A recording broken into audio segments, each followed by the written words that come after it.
Hey guys, this is Charles Clinton on part 2 of this chapter 20th summary on coronary angiography and intravascular imaging, 11th and latest Braunwald's heart disease edition. This is my own summary on the go without editing. By no means this substitutes reading the chapter, but if it helps you, I'm glad for it. So, complications and contraindications for coronary angiography. Remember that in general, anticoagulation is not indicated if it's a short procedure, usually diagnostic, but it is based on the length of the procedure. If it's a prolonged procedure, you might think about 2,000 to 3,000 units IV bolus, and if the patient is overweight and has comorbidities, you have to take that into account. What are the risks associated with coronary angio? The risks percentage are pretty low. That's why the total number of major complications is just 1.7%. And you have to take into account that most of the complications are non-major complications, which are not life-threatening. Remember also that since these numbers are so small, that is why I associated with 1,000 catheterizations, coronary angiographies. Per every 1,000, there is 10.7 people which will have complications. For every 1,000, you will have an acute myocardial infarction in one of them, approximately. 3.8 arrhythmias, which may be ventricular or supraventricular. And you have to watch out mainly when you are in the right coronary artery and mainly the coronal artery branch, since it may induce ventricular fibrillation. Also, in the scenario of ventriculography, remember that you must use a lot of contrast material, so this might increase the risk for arrhythmias that are usually benign and with spontaneous resolution. So, for every 1,000 patients, and cerebrovascular event in 0.5, vascular complications, which are pretty frequent, 4.3, and we'll see what are the vascular complications next. And also a reaction to the contrast material, 3.7 per every 1,000. Changes in the hemodynamic status in 2.6 per 1,000, and cardiac perforation in 0.3 per every 1,000. So, what is the overall mortality? 0.11%. Okay, this means one patient per every 1,000 patients will die secondary to the coronary angiography. There are no absolute contraindications. Most are relative contraindications. That is why you have to take into account risk-benefit profile. And what are the relative contraindications?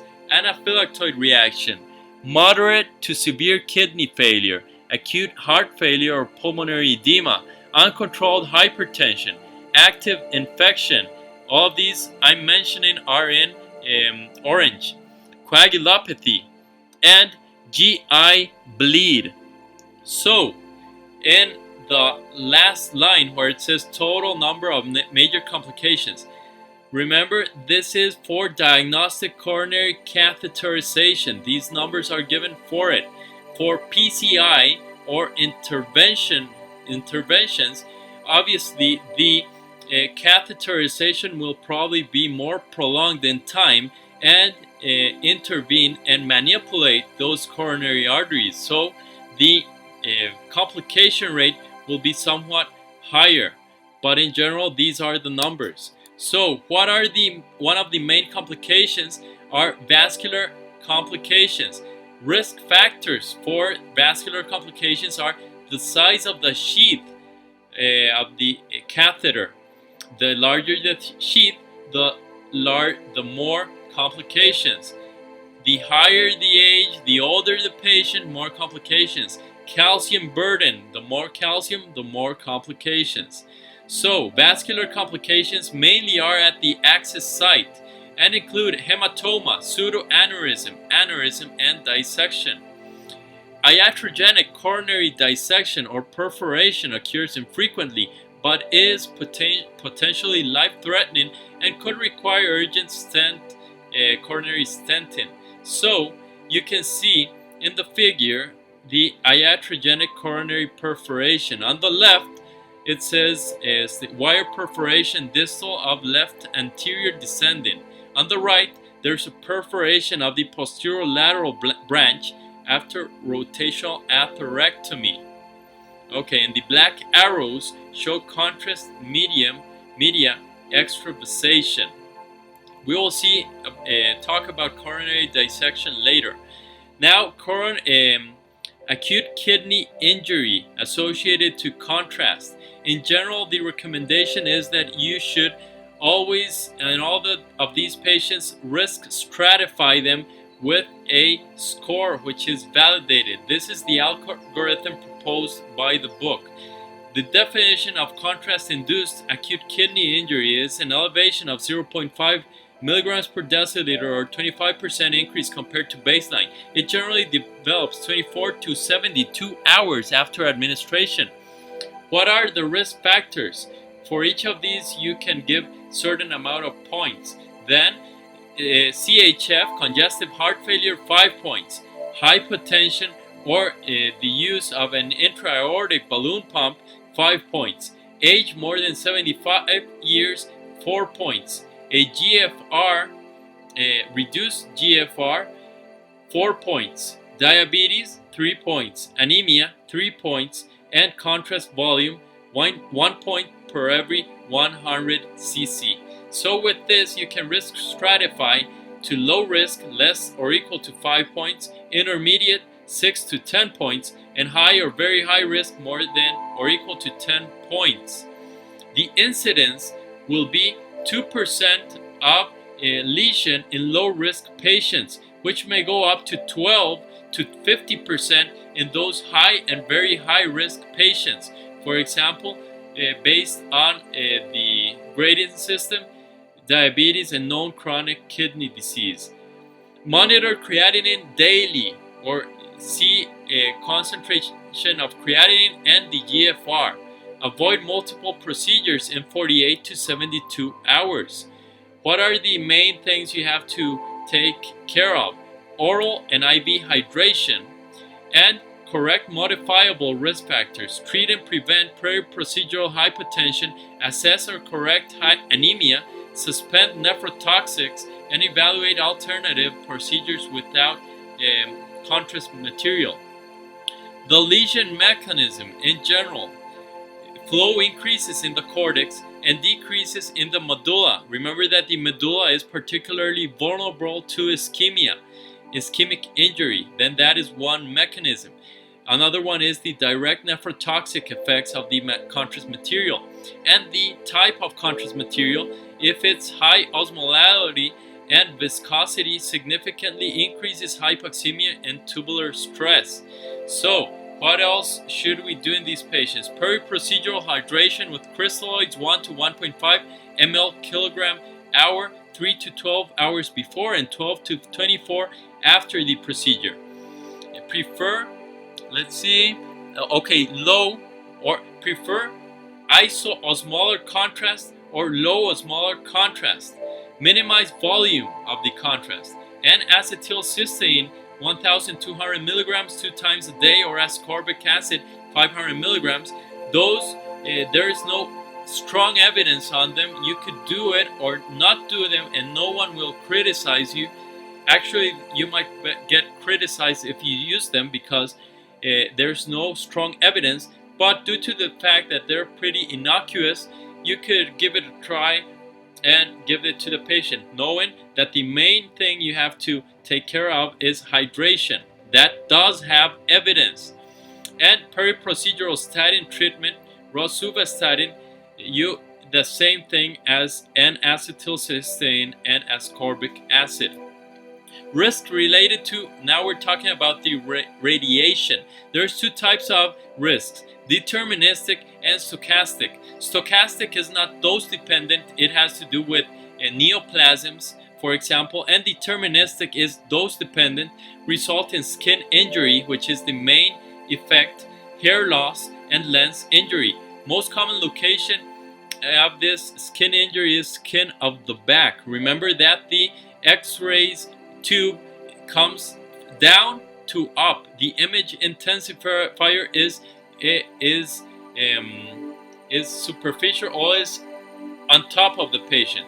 So where it hits, the X-ray hits the patient, more risk, skin of the back.